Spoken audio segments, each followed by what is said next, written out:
សួស្តីបងប្អូនគ្នាថ្ងៃនេះខ្ញុំមានទូរស័ព្ទ Vivo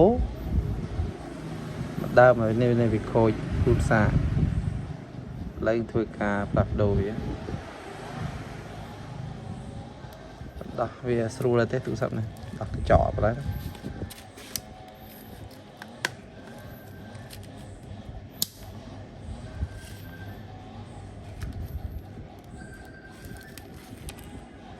ដោយយើងធ្វើការដូរគូតវាដើម្បីដោះដើម្បីដូរដោះខ្ចៅអស់សិន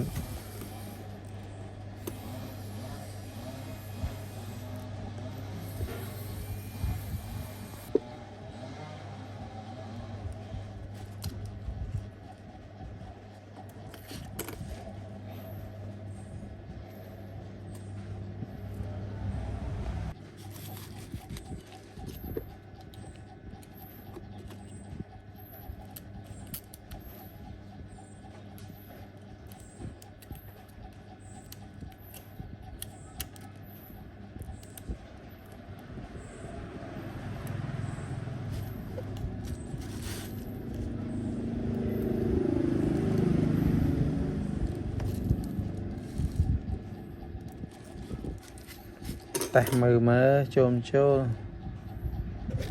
ណាដូច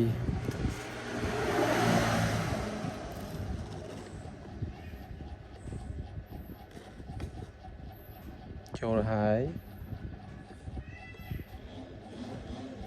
អ៊ីដាតាមរៀបចំទ្រូបួលណោះចូលហើយ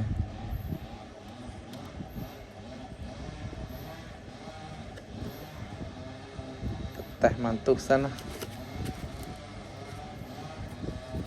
ប៉ុណ្ណឹងបងប្អូនមានអីអាចារ្យទេដូរគូតវាស្រួលទេដូរតែឃើញចូលហ្នឹងចូលហើយខ្ញុំតេស្តអំពេតតែវីដេអូហ្នឹងចប់តែប៉ុណ្ណឹងបងប្អូនថាចាប់វិញវាស្រួលទេខ្សៅដាក់វិញតិចហើយតែយើងចាប់មើលស្អាតបាតដែរកាលពេលវាលហើបថ្មលហើបអីបើតែចាប់ខ្ចៅស្ទើរក៏ថ្មលហើបមកពិបាក